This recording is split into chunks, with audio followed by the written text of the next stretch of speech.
everyone, welcome back to the Miss Texas Show, where we showcase life in Texas and highlight the amazing survivors of traumatic events, family violence, sex trafficking, sexual abuse, and community leaders to share the community resources.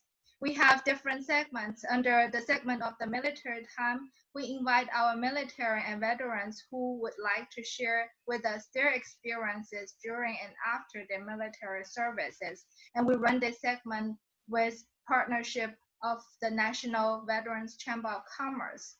There's another section as well called Beautiful Ashes, and that is a segment where we invite our pageant sisters, winners, and nominees, as well as our artists, singers, musicians, actors, models, and more who are ambassadors for this important cause to share with us their lives and the impact that they are making in the community. The show runs every 2 weeks, and if you would like to be a guest on the show, you can email us at msusatexas@gmail.com. It's missusatexas@gmail.com. You can also message us on Facebook with the same handle, missusatexas.com. Now today, I am very honored to have our special guest here, Mr. Mike Skinner. And welcome, Mike. I know Mike is a busy person. It took us a while. We were trying to get him on the show during the Domestic Violence Awareness Month, but as some of you might already heard about my hashtag DVAM365 campaign, because it's not just during the month of October. To us, it's every day. So I urge all of you to join us on the fight, and we will not stop fighting until everyone is free. So welcome again, Mike. Mike is an award-winning advocate, educator, writer, and critically acclaimed singer, songwriter, guitarist, addressing the issues of trauma, abuse, and mental health concerns through public speaking, writing, and his music. I know that he had a very long bio, so so much achievement, but a couple of the highlights. He has spoken at the National Press Club and was a keynote presenter for a conference held by the United Nations. And he also was part of the groundbreaking Oprah Winfrey shows that address the issues of male sexually abused as children. So I'm gonna hand the mic to Mike yourself and let us know how this event affected you. And I suppose that's how you started the advocacy work, and share with us about how you got started. Well, thank you for having me. It's a great honor. Because there's lots of great people out there doing wonderful things all across this country and across the world addressing these issues. So again, it's nice to be on here. Thank you. I basically started this back in 1993. So when I say 1993, it wasn't doing what I'm doing now, but I would start volunteering and showing up to help at different events, whether it was addressing sexual abuse, childhood sexual abuse, maybe someone was running an awareness program. Maybe there was a walk-a-thon to raise funds for mental health concerns. And how that all came about was because the year before that, I wasn't, I'd write a check for an organization like that, but I was busy in my own life as a dad, as a husband, and as a business owner of a music business. And also I was drumming on the weekends with a band, but all of the issues, the concerns of my childhood, sexual abuse, the physical abuse, the emotional abuse, and the neglect, they ended up coming back, I just say, to haunt me, and they really did a number on me. So in January of 1993, I had a nervous breakdown. I come to look at it now as a breakthrough because I needed to address these issues. So there was a lot of flashbacks. I was in a deep depression, and I didn't understand. I did not understand, because in my mind I'm thinking, why are these things bothering me? That was many years ago. All right, I really didn't understand trauma's impact. I was naive to it. I just didn't know. So it happened. It interfered with everything. It only took maybe a couple of years before my wife, my partner of 21 years, just couldn't handle this anymore. So there was a divorce. I'm so sorry. Oh, thank you. But what caused me to start advocating and speaking out was when I was in the mental health center or in different hospitalizations or partial day programs getting help. I was never institutionalized, but I did have some serious downtime with major depression and post-traumatic stress disorder. But in those settings, I started meeting other people who they maybe weren't just like me, maybe my age, younger, older, but they're all struggling with pretty much a lot of the same issues. The common denominator for so many of us was trauma and abuse. And now here we are in these mental health settings, and something's starting to click, and I'm saying, well, something's wrong with this. We're not all mentally ill. There's something wrong here. And I didn't have the language or the understanding, but then I started learning and reading about trauma, and anything I could pick up my hands on to read or attend a conference, read a book, attend a lecture, all those things, and just kept becoming more and more trauma informed, finally understanding that, no, what has happened to the majority of us, there's trauma and abuse in our lives that has later on manifested in all these different symptoms, which society and practitioners want to call mental illness, which is in fact just our reacting to the trauma in our respective lives.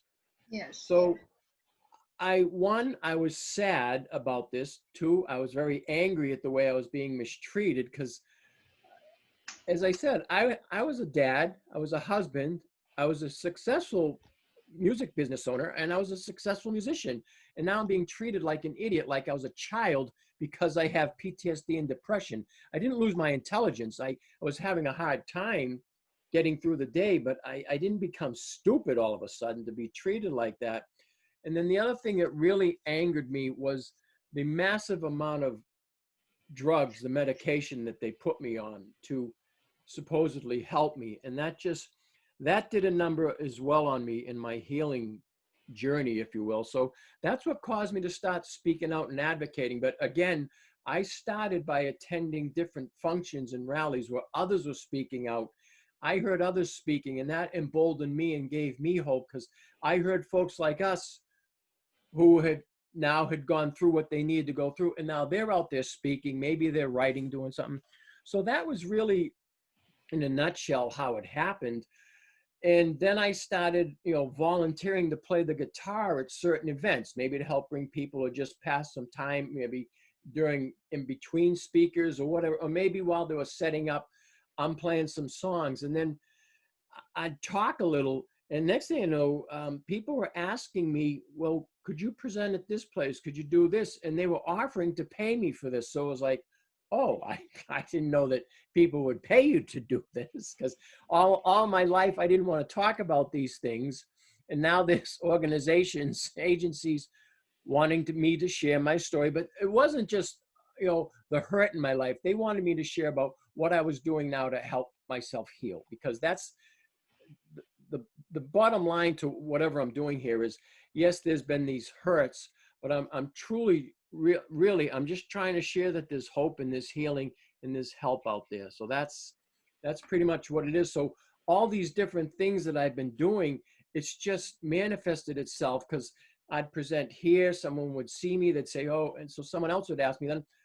And so, yes, I do some things professionally, and there's other things I still do. I volunteer for things. I send out that newsletter. No one's paying me to do that. It's the Surviving Spirit newsletter, but I send that out once a month. But that's to share hope and healing and help. Again, sharing resources around trauma, abuse, and mental health. So I'll stop for a minute and see if you have any thoughts or questions. Yeah, we would definitely be interested in sharing the newsletter amongst our readers, because, once again, our goals align. As you mentioned that you wanted to share hope and healing. The primary purpose of this show is provide a platform for people like yourself and me to have the voice out there, but most importantly, hope, love, and unity. So, we wanted to give people the hope. And a lot of the times, like you mentioned, sometimes people are in there when they're adult, and they're like in that black hole. They don't see the light, and they wanted to see the light.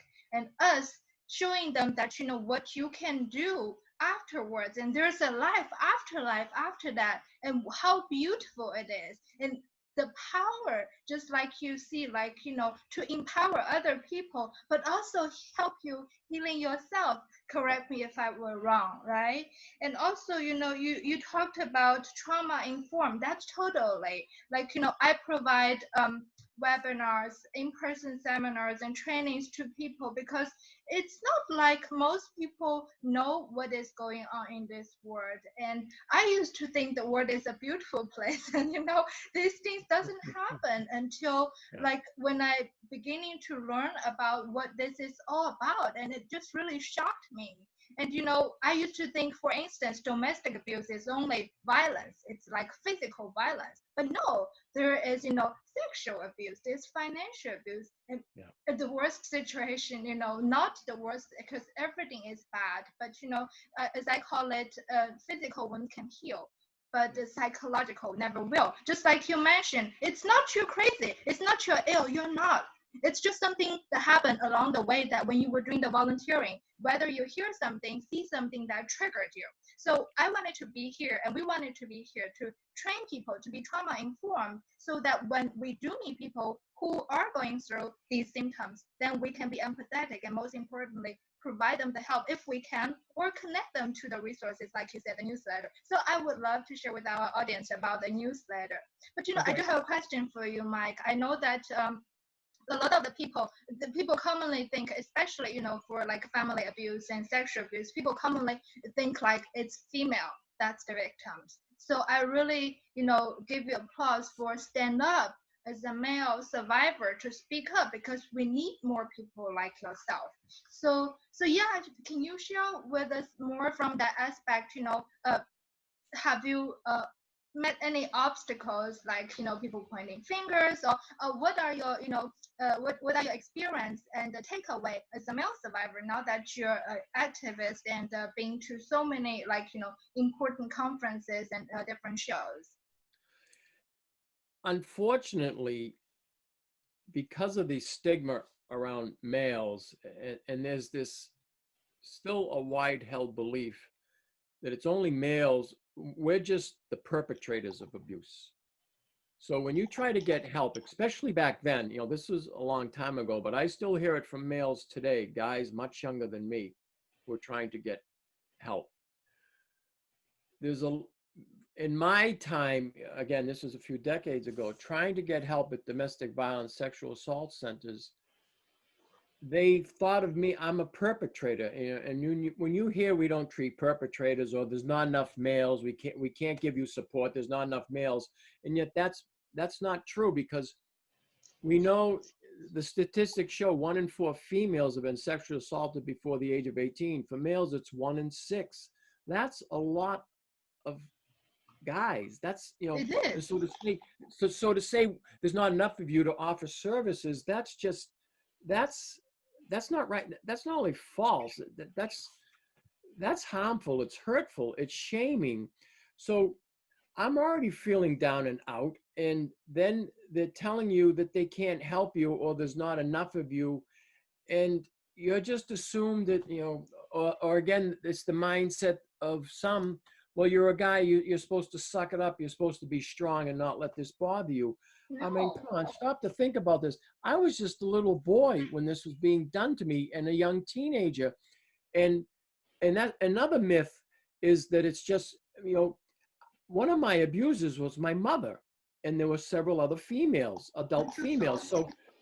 So I had my father and my mother and several of their friends who were pedophiles doing these things to me. So so this is still frustrating for me, that there's still a mindset that it's just guys that do this, and not even looking at the fact that hurt people hurt other people. I have a lot of female friends who have also been sexually abused by their mother, their aunt, the babysitter, the coach, females. So part of my platform, if you will, is to break down that stigma. But it's been very hard, and you mentioned earlier I was on the Oprah Winfrey shows. This was a very telling moment, because obviously there was the shows itself, but when the cameras stopped rolling, a lot of guys are raising their hands and stuff. And there were several that brought up the fact that telling her that, and I remember one gentleman, he broke down in tears, says, I'm a gay man. I've never assaulted a woman. And yet they think I'm a rapist because I'm a guy. And see, and so sometimes I'd start to think, oh, maybe it's just me. Maybe it's just my experience. But just from that show, when the cameras weren't rolling, I was hearing this. I've heard this from males over and over again. Don't get me wrong. There's some really great domestic violence, sexual assault centers that are recognizing this now and addressing it. But I still think we have a long ways to go. Just like as we have a long ways to go at, look, how do we end child abuse as we know it today? Because Yes. I still, again, I can only, by experience of what you see, what's happening, too many people, to me, are still sticking their heads in the sand with this. They don't want to look at it. That said, as you know, all across this country and across this world, there's a lot of great people and there's a lot of great agencies doing things to help end it. But we need a huge shift in society to really start addressing this. Well said. That is the stigma. We recently did two interviews. One about the Boy Scout of America sexual assault, and because of the amount of cases, they had to file bankruptcy. But because the bankruptcy was filed, that opened the doors for people who are able to file the claim, which has long passed the statute of limitation. And as a matter of fact, we also did another interview about the LGBTQ community protection hearing, because people have this wrong concept. It's like, you're male, just like you said. I've heard that saying before. You're supposed to suck it up. Why? Why should you suck it up? Right? And to me, it's like, I not only believe in bringing the hope and love and unity and the healing to people, but also I believe I'm a global citizen. It doesn't matter. These things happen to everyone, regardless of your race, gender, nationality, age, or anything. Right. So, like for instance, this year because of the pandemic, we were not, at those events in person. But last year, I was at a vigil of domestic violence vigil, and it was all the victims, and they were announcing names as well as ages, and those people were as young as several months old. These were babies, and as old as over 80 years old. So that's why I say, these violences, they don't discriminate. Doesn't matter if you're male. So I support you. That's why I wanted to, bring you on board on this, because I think the voice has to be heard and people has to know. And like you said, unfortunately, there's a long way to go yet. And I will support you for as long as I can. Just like I said, we'll fight until everyone is free. But we have to bring the message out, and we need all of you to join us on that. Well, So, yeah, definitely. I watched your intro on your YouTube channel as well, and telling the story. That's the first time I heard, about your story, and I was like, no, I need to speak to him. That's I really feel like my calling to call you. So, tell us more about in addition to the newsletters, what else that you're doing and how our audience can help with the movement and bring the message. One, I'll send you the newsletter, and folks can sign up for it. I only send it out once a month. I don't send out anything else. I don't share your information. But the newsletter, the Surviving Spirit newsletter, is built around sharing about what other people are doing. So even if I wasn't on this show, I would share about what you're doing, because to me, you're a surviving spirit. You're taking something forward. I just saw a recent article where a young woman whose dad passed away when she was a little child, how she's going out helping other people. So it's stories like that, just everyday people trying to make the world a better place. That's what the Surviving Spirit newsletter is about. So it's inclusive for so whether it's trauma or abuse, whether it's mental health. So if someone is dealing with schizophrenia, what are they doing to try to help raise awareness on that? Or is it an organization helping them?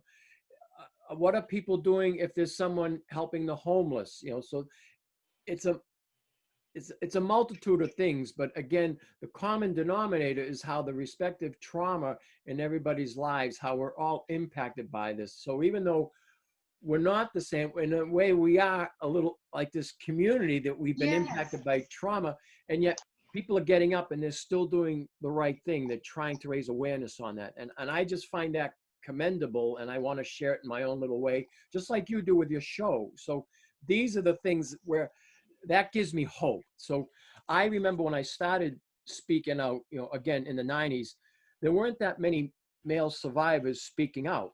Now, I mean, there's podcasts all over. There's guys with, they've written books, they write articles. So that's a good thing. So we're getting more awareness, but we just need more awareness on how to end it, to prevent it, and that's that. And it's not going to happen in my lifetime or in yours, but I'm hoping in a few generations, if people really start to address this, we could end what we know is child abuse and neglect. We really could. To me, that's the Yes. biggest.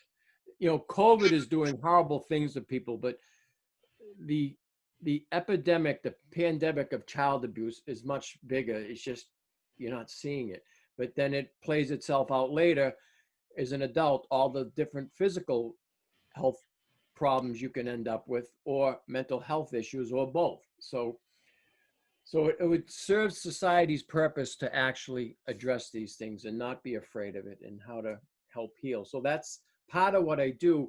So I also play the guitar and sing. I was a drummer for most of my life. That's what I did for a living for a long time. I toured in rock and roll bands. I also do I do trainings on trauma-informed peer support. And I actually had one yesterday, and some of the attendees that run, again, it's all Zoom before, because you can't Yes. travel around and meet people. So I do miss that connection. But yesterday's trauma-informed peer support was, there were folks from Idaho, Louisiana, and Delaware. So, I mean, that's like wild to me that you can reach that many people, via the internet. I still do my music. I've recorded 3 CDs. I get sometimes I always combine songs when I'm presenting, because that's part of my story. Uh, and music also is music is healing. So It is. I so I'll so I do that. I do gigs, and I every now and then, I several times a year, except now with COVID, everything has changed with COVID. I would get, offers to do workshops again on addressing trauma, sometimes getting keynote presentations, sometimes just being hired just to perform music at an event. And, obviously I love that. So I'm writing, as you saw in the biography, I've had chapters in, I think, 4 separate books, so that's exciting. One Yes. of my songs was used in a documentary, and I'm actually going to be in a documentary which has been released, but now it has to wait till COVID passes. But Oh. I'm also writing I'm writing a memoir. So I hope in a year's time I can take that out on the road. So, and I'll tell you the name of the documentary, because this needs to be seen. It's called Hold Me Right, and it's addressing the aftermath of sexual abuse. And you can find their website. It's Hold Me Right. So that may be someone you'd want to speak to her, Daniela, the director. Absolutely. homewrite.org or .com. I'm not sure, but I could send it to you. But if you just put documentary Hold Me Right, you'll find it. But Yes, absolutely. Daniela would be she'd be a great person to be on the show as well. Yeah, we always like to talk to advocates like yourself, who is passionate about this. And it's, just like you said, if it wasn't for the pandemic, we wouldn't be able to reach each other so far. Back in the days, I used to travel an hour and a half one way just to go to a meeting. But because of this, we're able to use Zoom. So there's always good and bad on both ways. And same thing, like you're able to do the webinar. I'm the same here. And also, it's very interesting. It's a community, like family, and it's how often I find people like ourselves, like how much in tune. You mentioned like this is not like COVID, and I was just talking about this in my other show as well. Like COVID, you have the symptom, whether flu-like or whether it's lung or whatever. But this is a hidden pandemic, and it's growing, and we need to end this. So we have you have so much insight to share, and I would love to share this documentary with our audience as well. Keep us posted, once it gets released, and maybe we can do a follow-up interview with you about your thoughts. And right now we don't want to Okay. tell too much about the documentary before it's released, but Right. yeah, it's what a lovely work that you have been doing, and also all those songs. Like we did the PSA and did the song, and music is healing itself, just like you said. And also the song, like whether, like, for me, I don't know how to sing, but when I listen to music, it feels like I'm in another world. I love to dance. You see the background. So like people say like dance as if nobody is watching, and it's like people have different ways of healing. And thank you for doing all these different ways to help people healing, and providing the platforms, like you said, the newsletter, and regardless of whatever kind of trauma or whatever kind of situation that they have, to bring them the hope and healing. So yeah, absolutely. I'm so excited. Like I said, thank you so much that we were able to connect after all Thank the you. time to get you on board. But as I mentioned in the beginning of the show, this is not just October, the domestic violence awareness month. It's gonna be all year round. And for the guys that you're tuning in later, this is the Miss Texas show. And if you think this message is helpful, help us share and subscribe so that more people can hear this message, because this is important and we need people to hear that. And also, we started this campaign. The hashtag DVAM365 is Domestic Violence Awareness 365, because we believe it's every day that we should fight against it. For Sexual Abuse Awareness Month, it's coming up in April, so I'm sure there'll be a lot of activities that's coming up. And tune in on our web pages, and I'll be linking Mike's information here, as well as the information about the newsletter, so that you can sign up. But other than that, I just want to thank you again, Mike, for all you do, and keep up the good work. And I'll be talking to y'all soon again. And stay safe out there. Thank you so much. Thank you. Thank you. Bye bye.